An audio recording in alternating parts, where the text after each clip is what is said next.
Évangile de Jean, chapitre 20.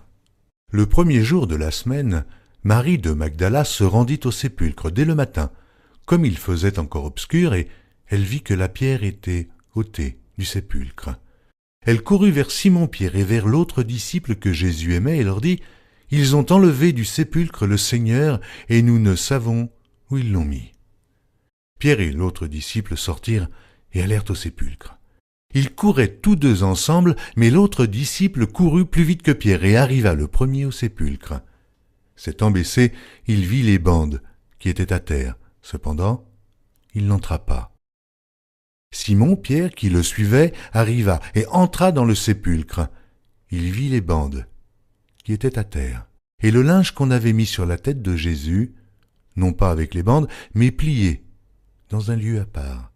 Alors l'autre disciple, qui était arrivé le premier au sépulcre, entra aussi, et il vit, et il crut, car il ne comprenait pas encore que, selon l'Écriture, Jésus devait ressusciter des morts, et les disciples s'en retournèrent chez eux.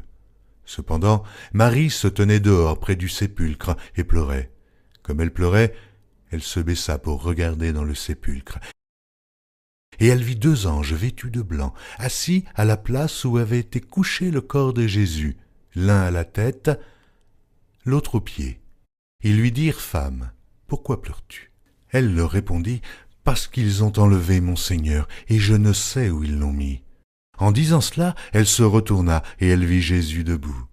Mais elle ne savait pas que c'était Jésus. Jésus lui dit « Femme, pourquoi pleures-tu ?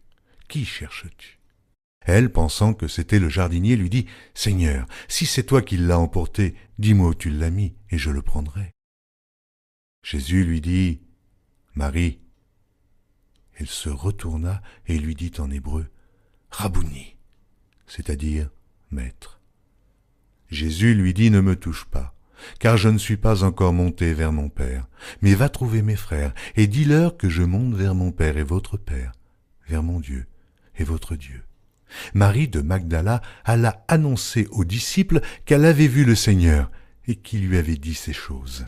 Le soir de ce jour, qui était le premier de la semaine, les portes du lieu où se trouvaient les disciples, étant fermées à cause de la crainte qu'ils avaient des Juifs, Jésus vint, se présenta au milieu d'eux et leur dit « La paix soit avec vous. » Et quand il eut dit cela, il leur montra ses mains et son côté. Les disciples furent dans la joie en voyant le Seigneur. Jésus leur dit de nouveau « La paix soit avec vous. Comme le Père m'a envoyé, moi aussi je vous envoie. » Après ces paroles, il souffla sur eux et leur dit « Recevez le Saint-Esprit.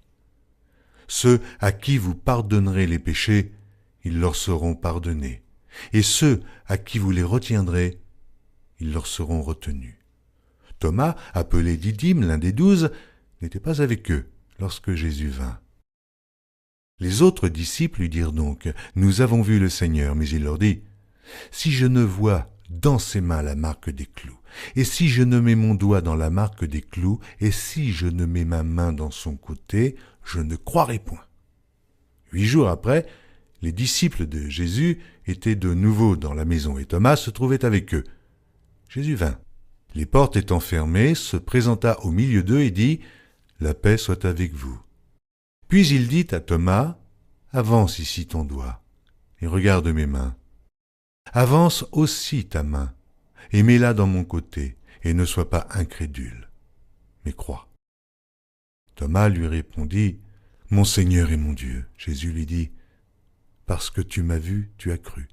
Heureux ceux qui n'ont pas vu, et qui ont cru. » Jésus a fait encore en présence de ses disciples beaucoup d'autres miracles qui ne sont pas écrits dans ce livre. Mais ces choses ont été écrites afin que vous croyiez que Jésus est le Christ, le Fils de Dieu, et qu'en croyant, vous ayez la vie en son nom.